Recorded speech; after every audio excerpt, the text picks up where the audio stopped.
Hi beautiful people, how are you all doing today? My name is Mark and I love making things sweet and in style. If you are new to my channel, please don't forget to subscribe, like, and share. And this is where I do anything and everything creative, which ranges from cake decorating, baking, sugar flowers, and of course, gardening. So for today, I'll be sharing with you the specific type of soil I use because I create my own mix. For those of you who don't know, I'm actually a plant collector and hobbyist. I started when I was in kinder. Yes, I started very young because my grandfather is actually very addicted to plants. And then when I was in kindergarten, my teacher actually gave me as a gift Monstera adansonii and also a Torrenia, which is a wishbone flower. So those are my very first plants way back so many years ago. Okay, so there's a lot of different types of soil, and soil is actually one of the factors for you to be a good plant parent or not. Okay, so there are different types of soil, and as pretty much as similar to lighting and watering, the type of soil that you'll be using for your specific type of plant can actually kill or make your plants very happy and healthy. Okay, so I'll be sharing with you all the different tips and tricks on how I make my own potting mix, and then I'll also be sharing you to my different suppliers. So for my plants and all the tools that I'm using right now, I got them from my suppliers. So for my suppliers, you can check them on the description box below. I highly suggest you check them out because they have very affordable deals, and of course they offer very good quality plants, stocks, and even soil.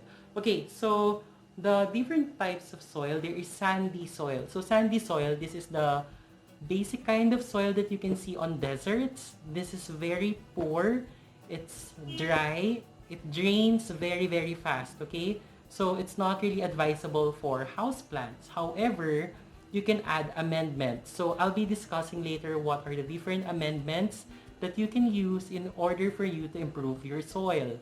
Okay, another type of soil is slit. Slit is actually very similar to sandy soil, but the difference is it's much thinner than sandy soil and it absorbs more water compared to sandy soil. So slit can actually be found on the sides of the rivers. Okay, these are the wherein when you go to a river or a lake, when you step on something, you're gonna slip because the soil is actually slit. Okay, and then there is actually another type of soil which is clay.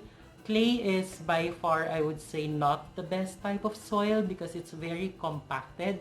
It's going to suffocate the roots of your plants, okay? And then we have the loam soil or the loamy type of soil. The loam soil is actually the agricultural soil. It's really good for plants, okay? So it's actually the mixture of the three different kinds of soil, and it has a lot of humus and fertilizers on it. Okay, the very reason why you can't use or I prohibit you from using loam soil indoors is that it holds a lot of water. It holds a lot of moisture. So unlike the plants outside, they get the heat of the sun, which makes them dry faster, okay? So the difference is your plants indoor, actually, most of them gets very little amount of sunlight, or most of them gets just incandescent light or bright lighting, but not direct sun. So if you are going to use loam soil, most probably you'll end up with plants having root rot, especially if you're having a collection such as this beautiful Calatheas Sabrina. You see that there's a very good leaf coloration. Okay, and then later on, by the way, I'll show you how to properly repot a plant, especially if you just bought it from the market, because I'll show you what loam soil actually looks like.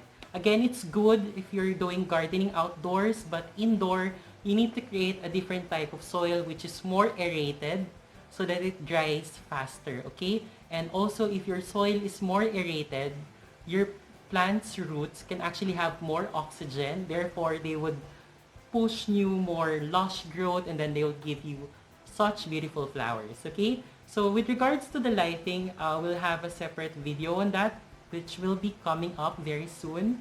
So if you wanted to learn how to put the proper plants on the proper lighting position, please let me know and comment down below.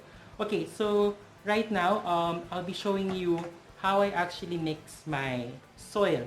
So for this time, I'll be using a mixture of potting mix. Potting mix is actually not a complete, most of the time it is soilless. So basically the base is peat soil or cocoa soil. So for some of you who have heard of that, this is what it looks like. Okay, I'll just get some here from one of my orchids. Okay, so this is what cocoa soil looks like. Okay, so this is way much better because this is reusable. Okay, and the acidity content is lower. And then peat soil actually looks a lot more the same, but it's a little bit brighter in color. So peat soil is usually a product of decomposed and undecomposed plant material. So usually you find this in bogs or in swamp areas, okay, on damps. So this is where you get this. And then the acidity content is actually a little bit high. So if you're planting some plants that actually is a little bit sensitive to acidity, they would have a very bad effect on that, okay? So for now, we'll be using, this is a mixture of a potting mix that I actually bought from my local plant store. So a lot of plant sellers actually is selling a plant mix or a potting mix. So you can check Jov Garden Center. You can also check Plant Express Manila. And then for cocoa soil, if you want to explore in that, you can actually check Hobbyland PH. Okay, so okay, we'll start now. So basically, when I'm doing some gardening indoors, I have this container or a bucket. Okay, this is where I mix my soil. So this one, we'll be using around 50%, okay, of the potting mix that I actually bought from my suppliers. So this is what it looks like. You see that? Just a regular potting mix. So what I like to do, because this is still compact, okay, so this is not good for my indoor plants. So what I do, I mix in perlite or pumice. Pumice and perlite are actually a bit similar. So this is actually a product of volcanic eruption. So you see when a volcano erupts, it produces some lava-like structures that are a little bit foamy, and then it dries up once air hits them. And then once it's fully dry, it's like a rock that is a little bit foamy and spongy. So if you break that up into pieces, you'll have something that show you. So this is from Hobbyland PH. So they are actually one of the easiest supplier you can go to if you're buying specific type of rocks, let's say for aquaponics. Because for indoor gardening, if you want to be soilless, you can actually use this method. Okay, this one I'll show you. So this is a Kratky method of hydroponics. This is completely soilless. Okay, so Kratky method is a hydroponic system wherein the plant is actually on top of the water and only the bottom of the roots is touching it. And the plants doesn't have soil. So what we have here is hydroton clay pebbles. You see that? So this one you can also purchase at Hobbyland. And the good thing is their price is very, very affordable. Like for this one, the pumice that I have here, this is only less than 50 pesos per liter. If I remember correctly, that's 20 to 25 pesos per liter. So it's really, really cheap, okay? So what I want to do, so I have 50% here of my potting mix. So I'll be adding my pumice, okay? So this is what it looks like. See that? So it's color white. I'm not sure if you can see. It won't focus. Anyway, it's like white stones that are very aerated. So this will make the soil more aerated and will allow more oxygen to enter the plant's roots. So you need to put around 25% of this. Okay, so I'm just filling it in on one side. Actually, there's a lot of different sizes. So this specific size that I always order, this is what they call as Mongo bean size. And then they have another size which is smaller. I usually mix them both. This is, they call this as matang hito. This is way, way smaller. So I'll show you what it looks like. You see that? So it's barely like sand, but bigger than sand. Okay, so for those of you who are asking, what's the difference between perlite and pumice? Both of them are good aerating agents or amendments to the soil. The only difference is pumice is much heavier compared to perlite. Perlite is very white and it's very lightweight also. And then pumice is actually more grayish and this is a lot heavier. So I like using this one, but you can use any of the two. Okay, and then after that, I'll be adding in. Okay, so there's a lot of plants. Later on, I'll share with you all the different plants that I have. But I would like to thank Leafy Spot PH. So you can order from them. They also deliver plants like this. And the good thing is they use a high quality potting mix, which is high draining. Okay, so you see that. This is a Syngonium Pink Splash. Okay, this is very pretty. And then also I'll discuss later about pots. So if you have the time, it's actually much better if you will be planting them in terracotta pots because the moisture actually goes out a little bit. Okay, so if you are planting some succulents at home, terracotta pots is actually one of the best because your plants won't have too much moisture. Okay, but then if your plants are those like this calatheas who really loves a lot of moisture, you would have to resort to plastic pots, okay? And then the last thing that I normally add, so I have here my potting mix, my pumice or perlite, which is 25%. The potting mix is 50%. The other 25% to complete the 100% is actually charcoal. The reason why I add charcoal to my potting mix is that this actually takes away toxins on the soil aside from adding much aeration, okay? So I'll be adding my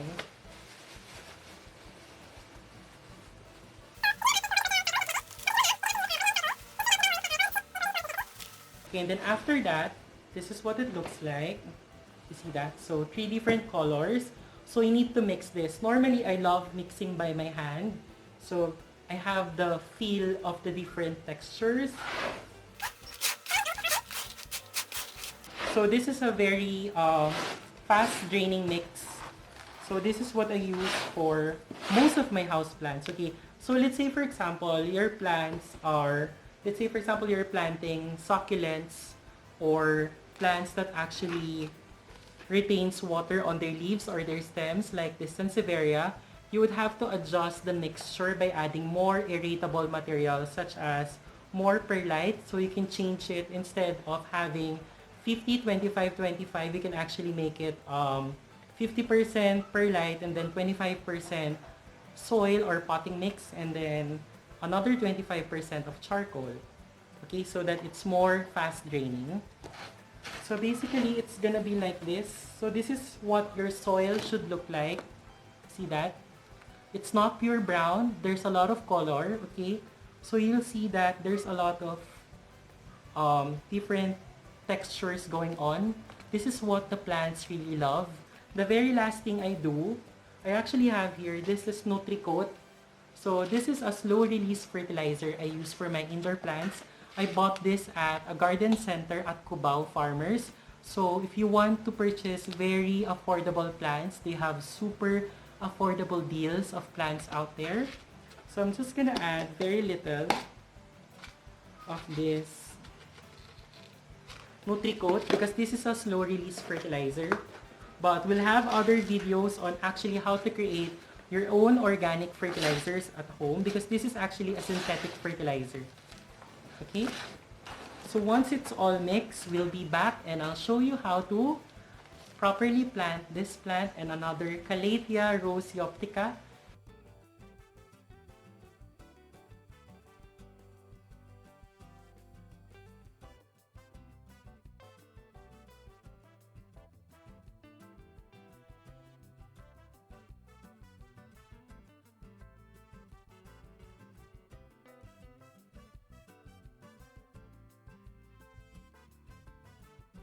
So basically what happened a while back, I removed some of the the loam soil, because this one, I actually bought this from Cubao. So if you are looking for plants that are very, very cheap and of a good quality, I highly suggest you go to Cubao Farmers because they have a wide array of different plants at a very, very affordable cost. So I had this, this is a Syngonium, the ordinary Syngonium species. So at first, when you buy it, it's normally in this plastic bag containers. Okay, you see that? Just like this one. By the way, this is Calathea setosa. See that? This is a type of prayer plant wherein the leaves are actually a bit silverish and the underneath part is actually very reddish violet, which is very striking in color. So I have a lot of different types of Calatheas. So here I have Calathea zebrina. See that? The leaves are very, very nice. So this plant actually loves a lot of moisture, but they don't like standing on wet feet. So what I did with this one a while back, so I removed all the loam soil because just like what I've said, if you're planting indoors, you don't want loam soil, okay? So we remove most of the loam soil just using our hands because it's very wet. So the bottom part of the plastic is very wet and that is not good because on the down part, most of the roots here would actually have rot issues. So that's the reason why I actually have some agua oxinada here or hydrogen peroxide because if you have some root problems, you can actually use this to treat your plants. This is not harmful for plants' roots, but this is very harmful for the foliage. So if you're applying this, you have to dilute in water and then you only have to apply on the root part, okay? This is also what I use to disinfect my scissors and also my pots before potting them up. Okay, so you have to remove at least almost all the majority of your loam soil because this is really not good for the plants if you are planting them indoors. Especially if you're buying succulents or cactus like this, this Sansevieria. Although this plant is very forgiving, it does not like having its roots very wet or moist at all times. So you really need to sort out to our very aerated potting mix, okay? So you have to remove most. Also, when you're doing this, you can observe the structure of the plant. So if there are some weeds like this one, you can pull it off because it's not going to be healthy. And then you'll encounter some leaves that are actually rotting at the bottom. So you have to remove those so that you can provide more air at the bottom part of the plant. Because if you do that, it will actually encourage more growth, which will make your plants healthier. Okay? So of course, you need to place your pot. Okay? So normally, I add a layer of the amendments I use for the soil. So normally, I add either charcoal or perlite. Okay, so for this time, I actually added some charcoals on the bottom part so that the drainage is way more faster. Okay, because especially for this Syngonium plant, although it loves moisture, it does not like to stand on wet feet. Okay, also if you have time, you can actually prune some of the roots because if you would look at them and observe, they don't have white stripes at the end of the roots. Okay, they don't have root hairs. So this means that because it is waterlogged underneath, this would actually rot. So what I would do now, I would actually cut some parts of this because this is not going to help the plant in any way.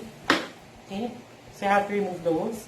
And then, with regards to the size of your pot, if you're planting indoors, I highly suggest you choose a pot that is not so large.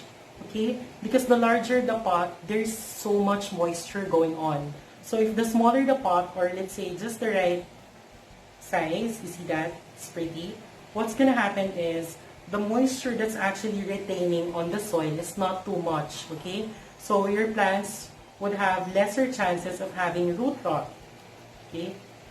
So just pickle them out, and then you see what you have here is the entire root ball. What you don't want to destroy is actually the central root, because this is where all the growth comes from. This is what you call as the root ball. See that?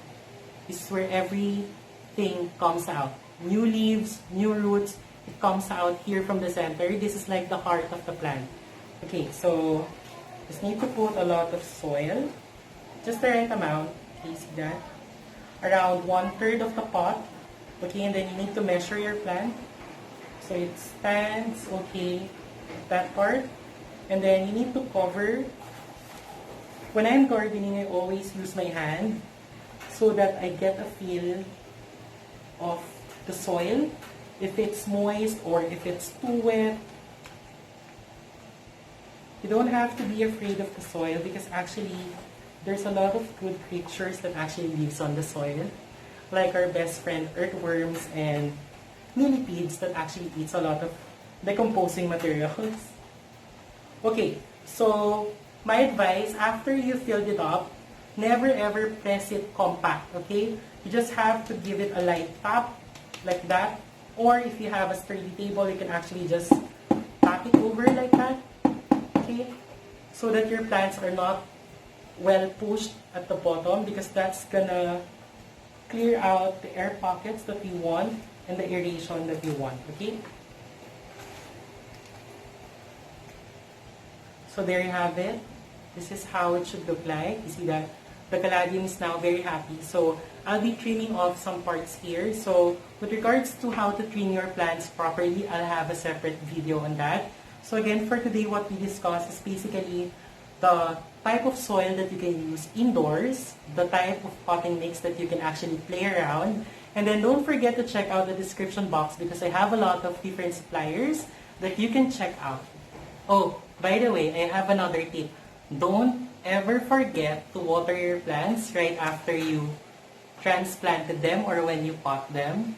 And then always remember, if you're going to let's say transfer or transplant or pot a plant on a new pot, okay, you have to do it on early morning or late afternoon, okay? Because you don't want to do it at late night because plants do have night activities, okay? Just like humans, they do sleep.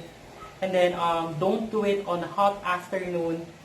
It's going to give it a lot of shock from the different temperature, okay? So you have to transplant or plant a plant. Okay, you have to transplant on an early morning or late afternoon, okay? When the temperature is not too hot and when the temperature is not too cold also, okay? There you have it. See that? It's very pretty. So later on, I'll be planting this on its new pot. This very beautiful Calathea rhizoptica. See that? It's very pretty. Okay. So we transfer it to its new home. And that's all for today. Bye!